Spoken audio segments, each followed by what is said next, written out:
No, you have not lost your hearing. This girl managed to film the whole intro and a few other segments without the microphone switched on. So, let's try this again.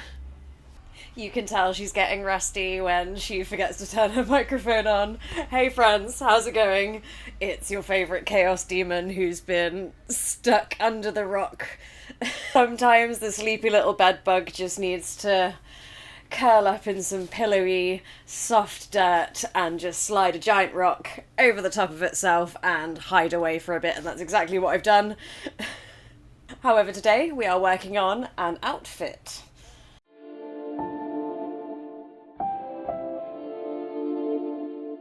So I think with all of the controversy / cancellations around the Kneecap gig that was supposed to be happening at the Eden Project, and they pulled out, there was a massive to-do, and it turned out that they were playing in my city, and I jumped so hard at the opportunity to go and see them. I ordered my ticket, and that's in a week's time as of today. I looked through my wardrobe and realised I don't have anything to wear, like absolutely nothing to wear. So what I've decided to do is craft, thrift, turn a look. Let's turn a look. So here is the plan.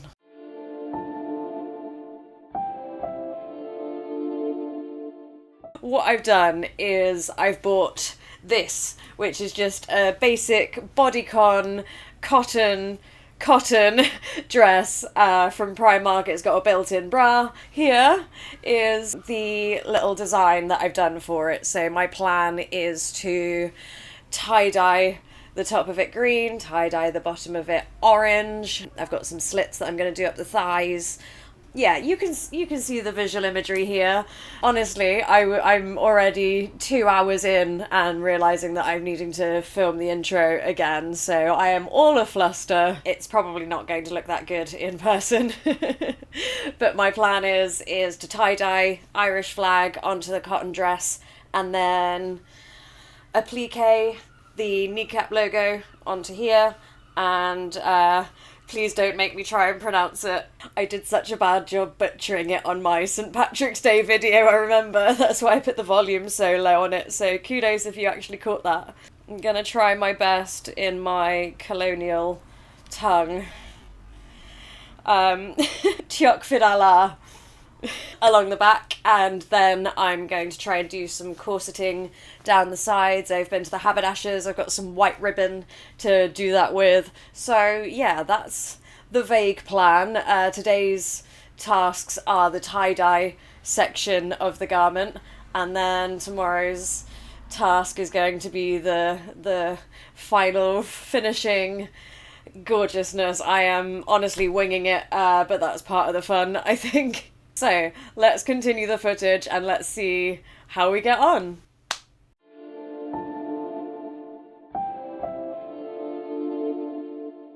Day one, and I was so excited to get some tie-dye going. I'd been sensible and decided to cover the floor with some bin bags in case of inevitable chaos.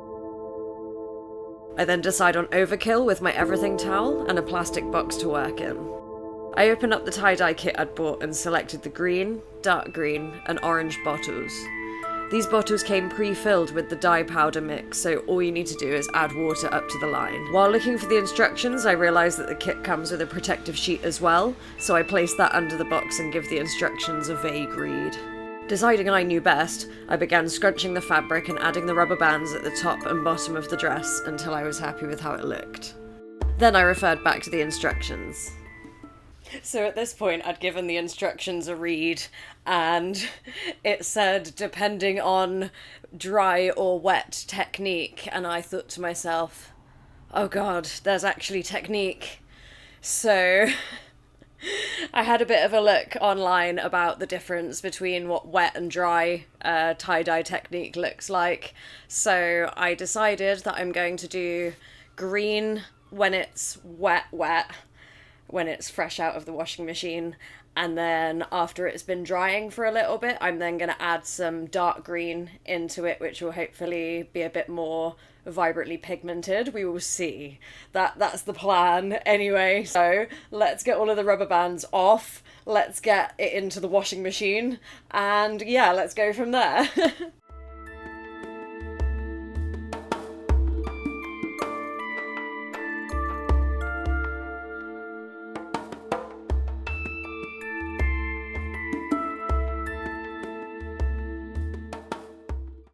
Ooh, handheld mode. Okay.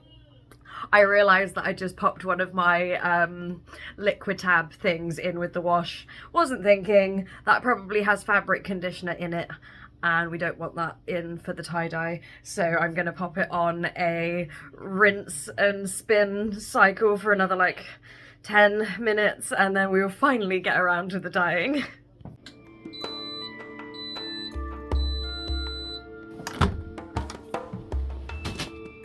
Now it was all washed and ready to go, I repeat the process of adding the rubber bands and pinching and scrunching the fabric in a fairly haphazard manner. The top of the dress with the built-in bra was more challenging because of the foam cups, but I persisted. Donning my stylish pink rubber gloves, I was ready to start the fun part. I place a metal bowl upside down in the plastic box so that I could rest the dress onto something. And having filled up the dye bottles, I start with the lime green dye, making sure to cover all sides of the bundle.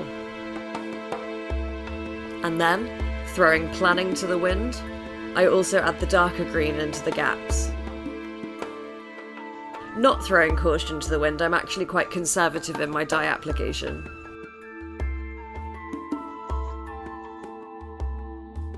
Setting the green half aside, I give the metal bowl a wipe down and start on the orange end. Also mixing some orange and dark green to make a deeper brown colour to offset the brighter orange. I'm much more thorough with the bottom of the dress, covering all sides of it with the bright orange colour, and then taking a paintbrush, brushing the browner colour onto sporadic parts of it. I also dunk the whole tip of the tie-dye into the brown and let it soak for a few seconds.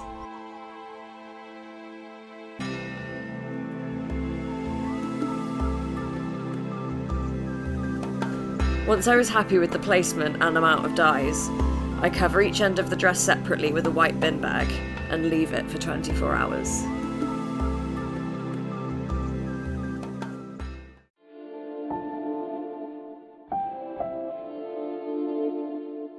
Alright, day 2.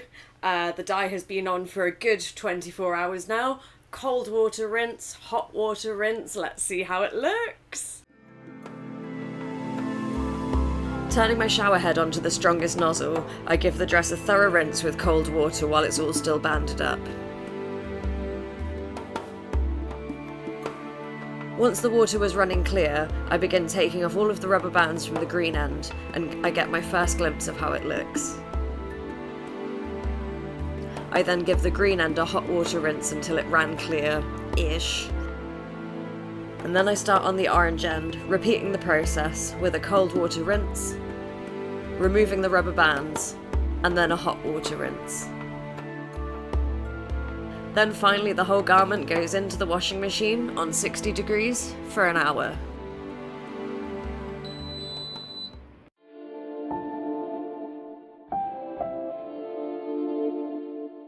Okay, it's day 3.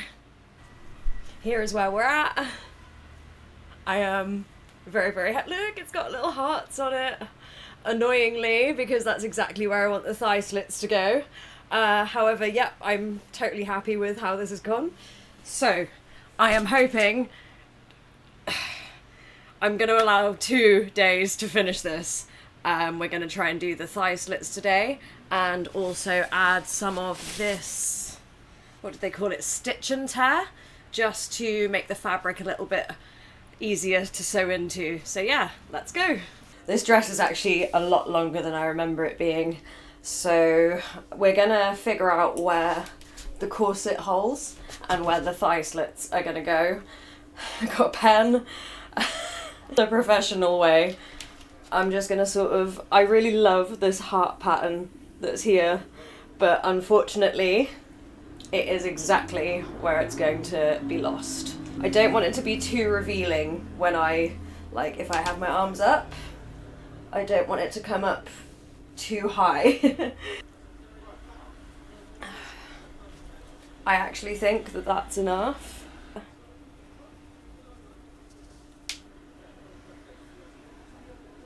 And then vaguely about here, I'll measure them up properly when it's off. Corset holes, I'm going to want them around about here. So, where the tight bit of me is. From there to about here, but we're going to go down the seam like that. Okay, let's get it off and work it out a little bit more. Finally deciding to be a bit more technical with it, I take a ruler and make sure that the dots for the top of the thigh slits were even on each side. I then draw a line straight down from the marking to the hem and cut up the line. I then use pins to fold the fabric underneath itself and create that new V-shaped hemline slit.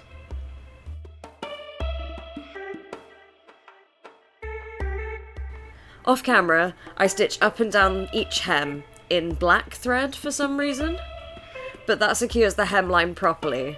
Had I used white thread, I would have left it here, however I really hated the black thread. So I began the awful and laborious task of stitching round, and round, and round, and round the edge of the hem with an orange silk thread.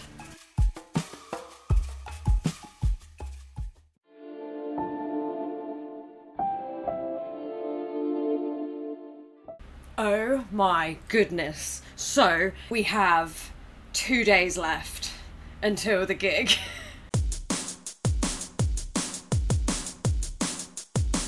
And I completely burnt myself out finishing these thigh slit seams, but they look good. That did include me satin stitching up and down the whole way. And don't you just love it when you achieve something and you have a friend over and they say, did you know there's a product that you can use that you just iron on and it sticks the hem down for you? Yeah, cool, great, lovely.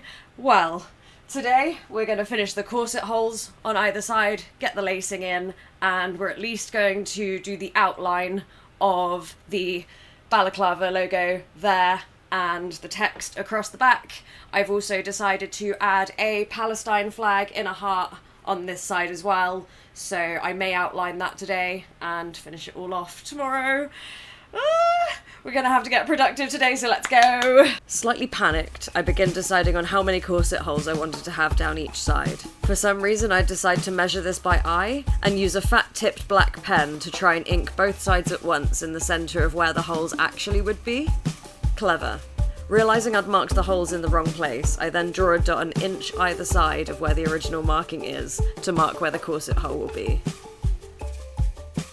Using a small pair of scissors, I then trim small holes that I will buttonhole stitch around to prevent fraying. I add a strip of the stitch and tear behind the fabric to make it more secure, and then begin sewing.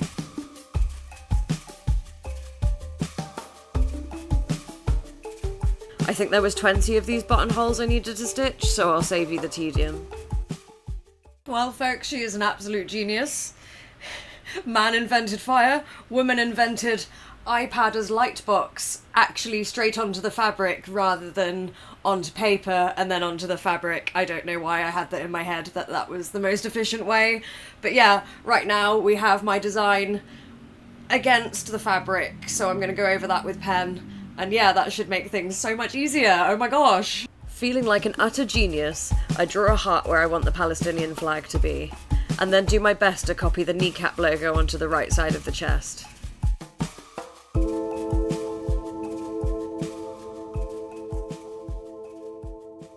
I back the fabric with squares of stitch and tear and secure it with pins. For the kneecap logo, I was stitching all the way through the dress and the built-in bra, as I wanted to trim inside and have it be skin showing through. I backstitch all the way around the design to secure it all together, and do another ways around with the backstitch to reinforce that. And taking my scissors, I trim the inside of the eyes and mouth holes of the logo.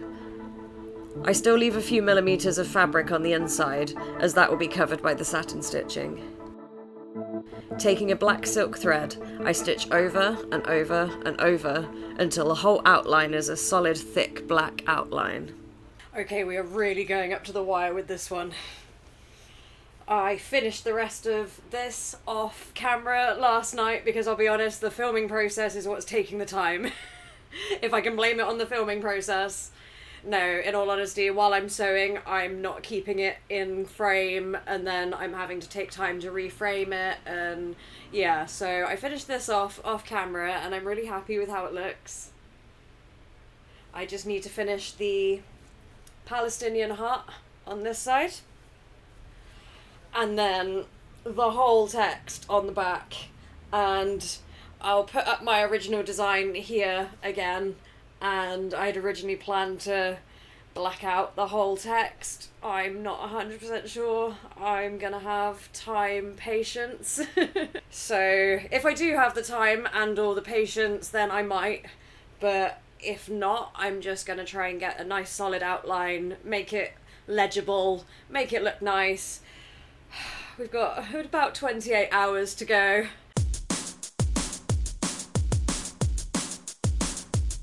So I'm just a little bit stressed, but let's get into it.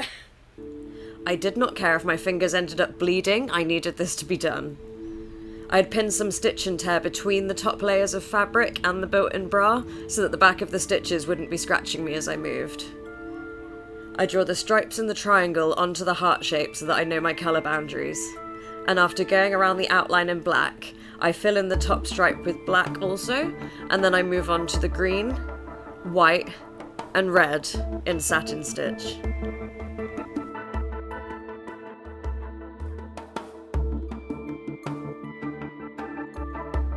It ended up a little lumpy because I was rushing, but overall I'm happy, and I mean you can tell what it's supposed to be. Using the iPad with the screen locked on, I begin drawing the text onto the back with a pen. Even though the screen was locked, it did shift around a bit, so once it was all on, I go over it all again in pen and make sure it's ready to rock. Putting the stitch and tear between the top layer and the built-in bra, and then putting the fabric into a sewing hoop, I begin stitching the outline of the text in backstitch. My fingers were sore, I was getting very stressed, and I just wanted it done. It was getting so difficult to pull the needle through the fabric and my fingers hurt so much. Also, it was about 11 PM by this point, so I threw in the towel having 5 letters to go.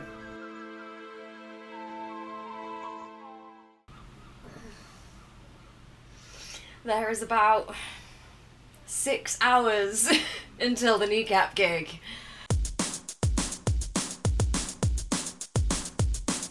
Boo, jump scare, no makeup. There is 6 hours till the Kneecap gig, and the sewing did not get done last night. My fingers are so sore. Like, these 2 fingers just feel so swollen. I don't have that much left to do. I'm essentially just adding the rest of the bold power lining to those letters. It is the final stretch and then I am done. Yesterday I went and picked up 2 skeins of black silks to do it with. Today I have lost one of them. Yesterday I used a whole one of them. So once again I've got to go out and get more black thread 6 hours before the gig. I need to finish off the dress. I need to figure out how much makeup I'm going to do tonight, and we can do this. We've got this. Let's go. After all this sewing, I hadn't thought to sharpen my needle once, and after having done so, finishing the sewing was a comparative dream. The needle pulled through the fabric like a hot knife through butter, and in very little time at all, I was done. I then tear away all of the stitch and tear, and we are completely done.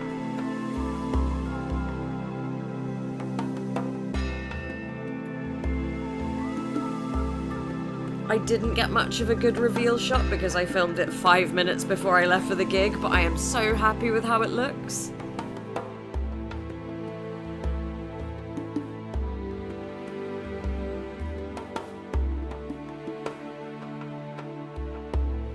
For makeup, I did a fairly basic green smoky eye with green, white and orange gems above my eyebrows. But it was done! Okay, so... we finally finished it. So, finishing off this back, it doesn't look too bad.